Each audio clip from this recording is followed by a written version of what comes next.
almost everybody has a... Is that a spoiler? Hey everyone, welcome back to my channel. I'm Yoon, and in today's video I will finally be talking about what I read in June and some of my thoughts on the books. I think I'm really late, but there was just other videos already scheduled, and I just didn't really like how the times I have been trying to film this came out. So hopefully this is the one and final attempt to film it, but let's get started. So the first book I read, I actually almost forgot it was a June book because I had read it so early in the month, but it is Book Lovers by Emily Henry. I have read this book 1.5 times.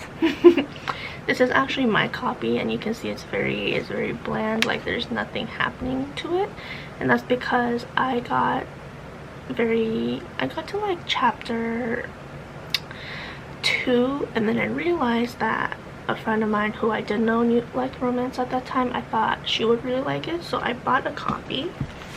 And then I actually read and annotated that one. I won't show the front because I don't want to show her name. And then later, another friend said she also prefers to read romance. And I said it in that video, I think it was my book shopping vlog, but I don't really have any other romance books to recommend. But thankfully Book Lovers was a book, like a romance book I did like. And it's more general than the Once Upon a K-Prom, which I feel like is more catered for K-pop and K-drama fans. So then I got one copy and I kind of read that one and annotated that one for her as well. So I have 3 copies. Right. Yeah. So Book Lovers, I rated this a 4.5 out of 5. I really enjoyed it. It's been a long time since I've found a book couple that I absolutely adore, like the cutest couple ever. And second, it's been basically just that. Also, it's the first time I've been like into the whole fictional boyfriend kind of thing. I love Nora and Charlie together, but I also want a Charlie Lastra of my own. But yeah, so this book kind of subverts the very classic rom-com trope, which it brings up in here, of like the male lead going to a small town because to his like big corporate job he needs to like, bring the businesses down in order to create like a huge capitalist business. But then he meets normally like the daughter or even the owner of this small business owner, and then as he falls in love with her, he kind of starts to open his mind to the life of small towns. But at the same time, he also has like another capitalist corporate girlfriend who's like very mean. She's very catty, very cold-hearted. Like sometimes I think they just make her like the mean girl, the other mean girl, I guess. Sorry, bad reason. Where was I? So it subverts the like normal, typically classic rom-com movie like plot trope, because we then focus and make the main character the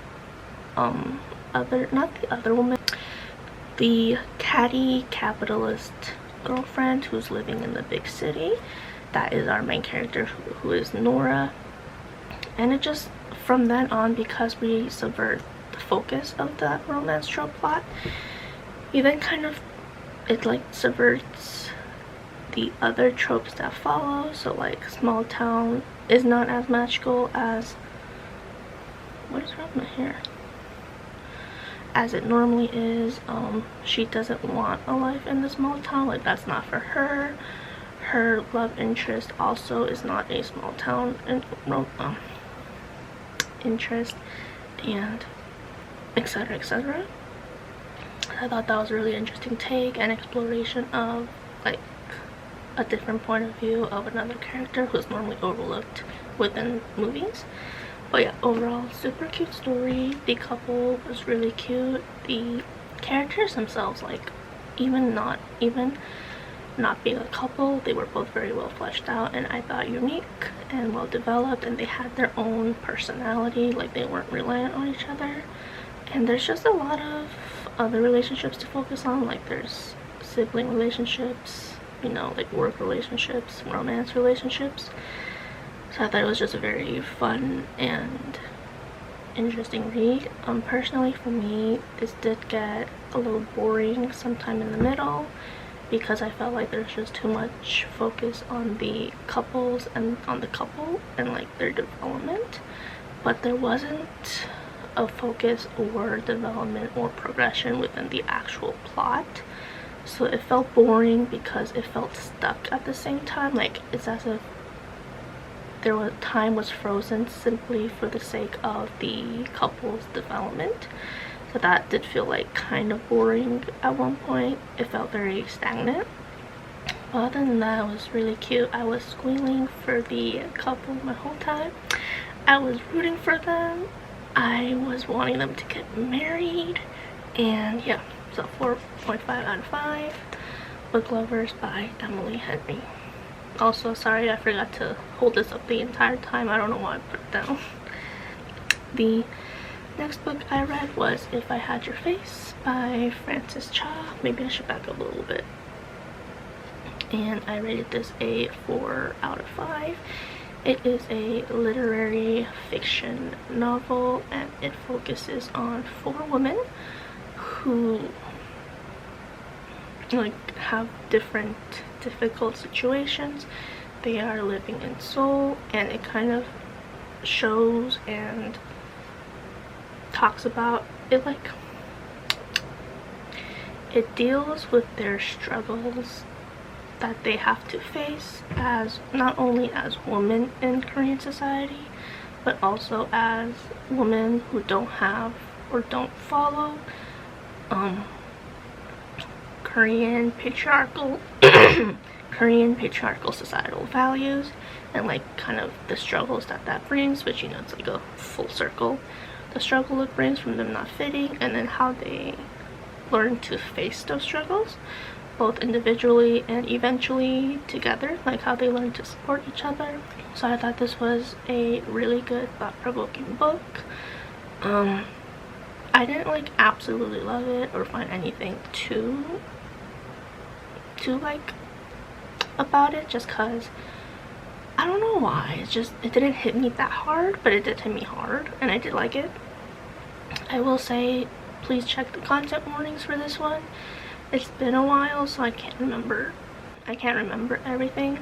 I can't really remember maybe one, or I'm not sure if that counts as one, but you know, just check for the content warnings. And also, let's see, what did I say?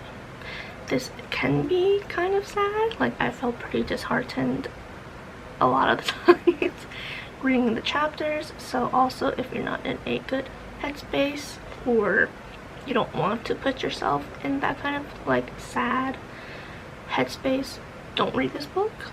Especially, yeah, no especially, but yeah, because this will make you feel a little sad, disheartened, especially if you have experienced things such as like harassment, sexism, misogyny, basically that. Oh look, I'm not in green color anymore. Finally a bit more colored. Okay. What was I saying? So it can be a little disheartening, so I would say, like, if you're not down to making yourself feel sad or disheartened or like just down, don't read this book. Oh dear, what was, I think a bug just flew off from behind me. But yeah, so that is what will happen. Check content warnings, but other than that, very thought-provoking, very good book. I think it is a very good reflection of Korean society, so if you are interested in Korea, specifically, when did this book come out? I think a bug came into my room and it's like, it's been stuck here because I closed the door. Okay, so it came out 2020, So I would say it's a fairly accurate representation and reflection of modern Korean society, specifically for women. Obviously it's a lot more like intense than like, well, I can't really say that, that doesn't sound right, but like it's a lot more intense than like everyday modern society, I suppose, because of the, like, especially for the job of like one of the women, like, of course she will deal and face a lot more than I would as just a normal student. But I do feel like the problems with like the financial issues, the power plays and everything is very relevant. But so yeah, very good, thought-provoking reflection of Korean society and how the female solidarity comes together in the end. Yeah. And then the third book was actually an ebook that I borrowed from the library, and it is Death on the Nile by Agatha Christie.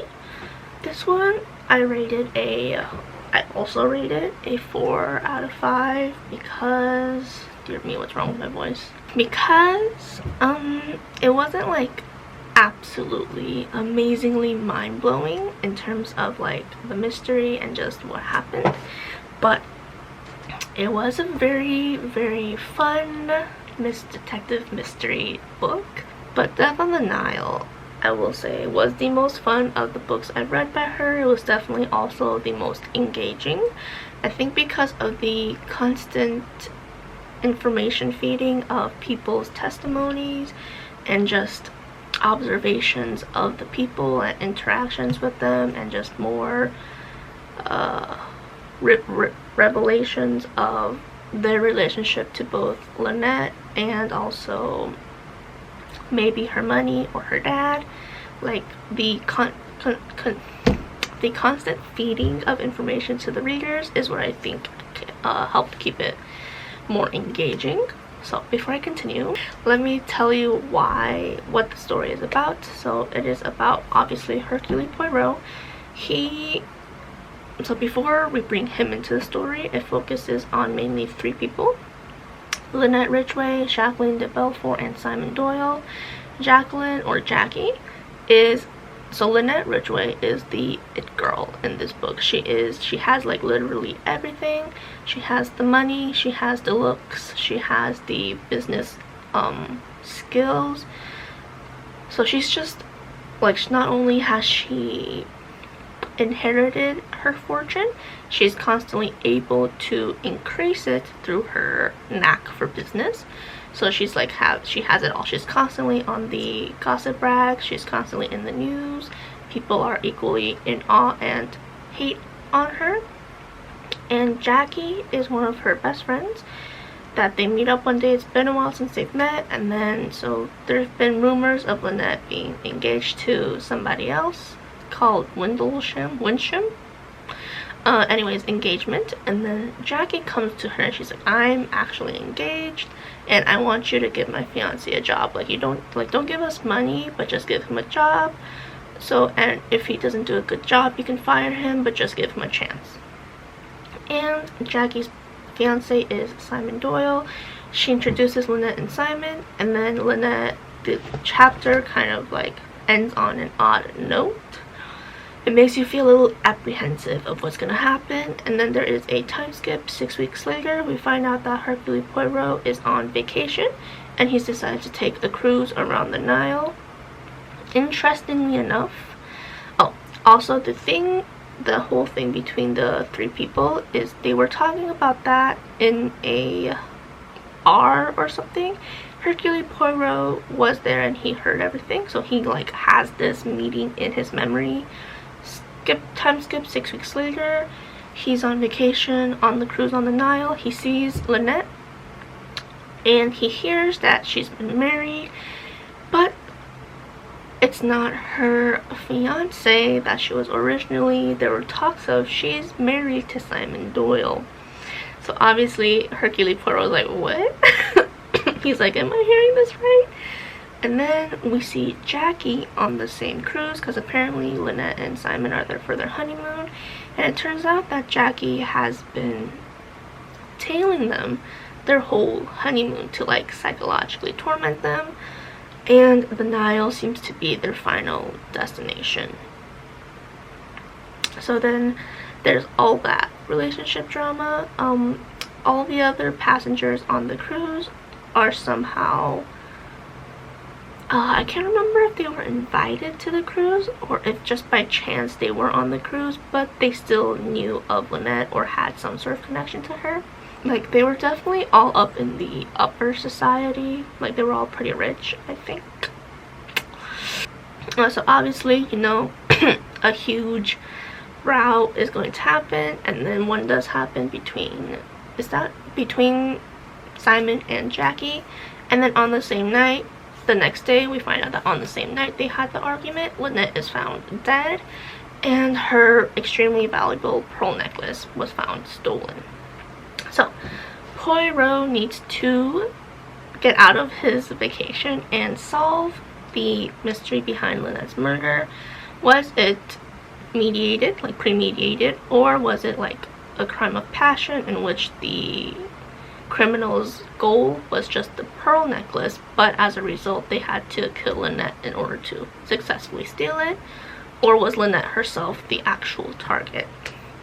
So yeah. And obviously, the same as the Mirror on Orient Express, we find out that at the very least almost everybody has a... Is that a spoiler? You know what? I'm not gonna say anymore. 4 out of 5. Really fun, fast, engaging mystery. The biggest problem I had was the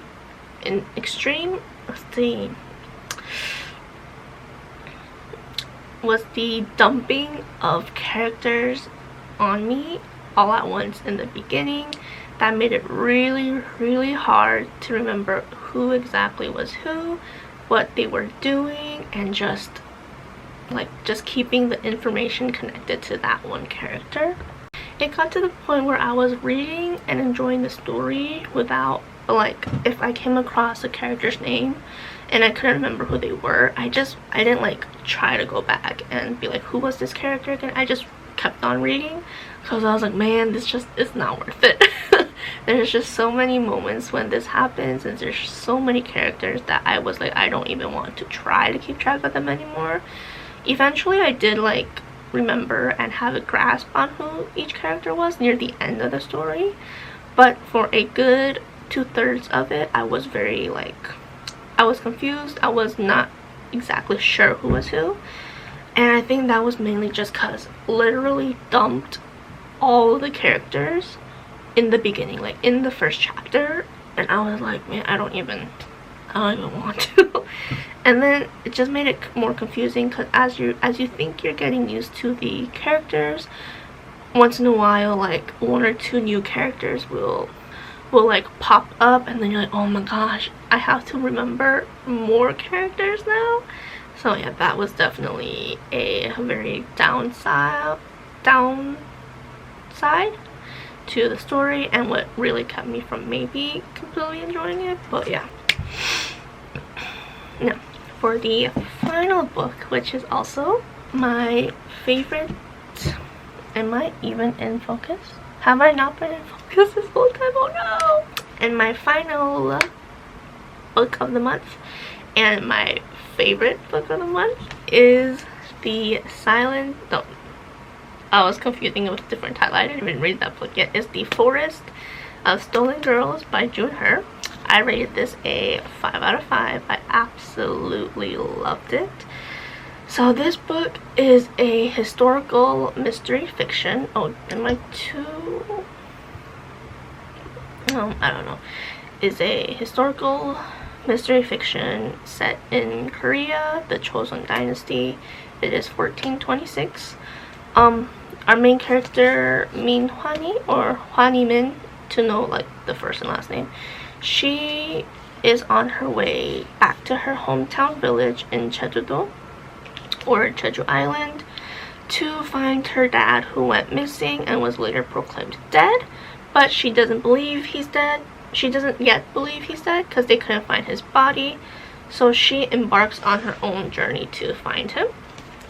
And the thing is, he disappeared in a forest because her dad returns to their hometown village. And her dad at this point is like the best detective in Chosun. So he went back because a girl, the 13th girl from their hometown village, has disappeared within the forest that's like on the edge. And then he goes to investigate. He disappears and Hwani follows. However, that forest is the same forest in which Hwani and her estranged sister Mewar have gotten lost in 5 years ago, and they were later found with the body of the very first victim. And Hwani can't remember, and Mewar remembers everything, but it was also not enough to like conduct an investigation or give like a proper testimony. And so Hwani and her dad moved to the mainland while Mewar stayed because like of some sort of ability that like she had to stay in the village for. And so over the 5 years, 13 girls have disappeared within the forest, but that just for some reason there just wasn't a proper investigation following through. So Hwani now she wants in the beginning she doesn't really care about the missing girls. Her main goal is just to find out what happened to her dad. However, to find out what happened to her dad, she needs to find out what's happening to the 13 girls. And along the way, to find out like everything, like her dad and the girls, she needs to reconnect with her sister. She also needs to recover her memories. So to find out the actual mystery behind both her father's disappearance and the disappearances of the 13 girls, Hwani needs to work with her estranged sister, and she also needs to recover her memories from 5 years ago. This book was really, really good. Okay, it was really, really, really good. The part that I absolutely loved was just how well the history setting, like the historical setting and the specific historical event, just how well that was weaved into the plot of the story and the actual mystery. It's just, maybe it's because I don't read a lot of historical fiction, but it's not just a story set within a historical setting. It's a story and mystery that is like connected and interweaved within the actual historical event and setting. Like, you can't take the mystery out and have it make sense without, like, you can't take it out of the historical setting and have it make sense. You need the historical relation and event connected to the murder, connected to the mystery. Sorry, most of my mysteries tend to be murder, so it's not that in this case. But yeah, so I really liked the way it was like interlocked, and oh, it was just so good. The writing was absolutely amazing. Okay, so first of all, this is YA, I think, but I'm not sure at what age YA stops at, because the characters here are 19 and above, like the main characters. So like they're 19 to 23. Some girls are 13, but they're not like the main characters aren't 13, just some of the girls who have disappeared were 13. But yeah, the writing was absolutely amazing. It was so good at setting the mood and the haunting, unsettling atmosphere. And even though this isn't supposed to be scary, the author was really good at like building up to the fear. Like, so she would build up the creepy, quiet, foggy mood, and then like one of the chapters she had like somebody appear in the end. Scared the crap out of me. I was like, oh my gosh, I need to take a break. Like, it was just so good at how she built up to that moment and how she made, like, she wrote that moment happening. It was really fun. And let's see what else. I might make a separate video just talking more about it, but the mystery itself was also extremely well written. It was complex. It was so well layered, and it was just so well thought out. Like, it was just, you could tell it was really well thought out, and it was just, there was just so much intricacy behind the mystery that just really gave it life and complexity. It just really enhanced everything, and it's just crazy how it all came together and all of that. It's just, I'm not making much sense here, I don't think, but it's just so good. So if you want to read a mystery fiction, please read The Forest of Stolen Girls by Yoon and I'm. It was top-notch, absolutely amazing. Oh, however, content warnings, a lot of content warnings for this book, so please proceed with caution. And that is it. Really long video for a video about only 4 books. I don't know how this keeps happening. I just keep rambling. Oh, and this time I actually just try to summarize the books and give basic thoughts, but I guess that didn't work out either. But yeah, I think I might do a full video on The Forest of Stolen Girls, but for now, yeah, I only read 4 books. I was a little surprised, but then I realized why I felt so surprised. So I really thought I read more than 4, but I thought it over and I realized I thought I read more than 4 because I started so many books, but I never really got to actually finishing a lot of them other than these 4. And yeah, however, even though I didn't read a lot, I do feel like I had a really good reading month, because first of all, I found a new favorite book. Second, none of my books went below 3.5. They were all 4 stars and above. So I think in terms of quality of the books, they were all really good, especially this one. I love you. But yeah. So that's it for this video.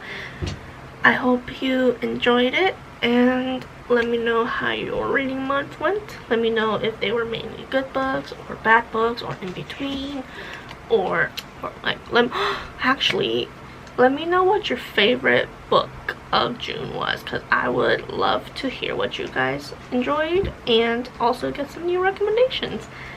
But yeah, so that was it for this video. If you liked it, please like and subscribe, and I will see you hopefully next week. Bye.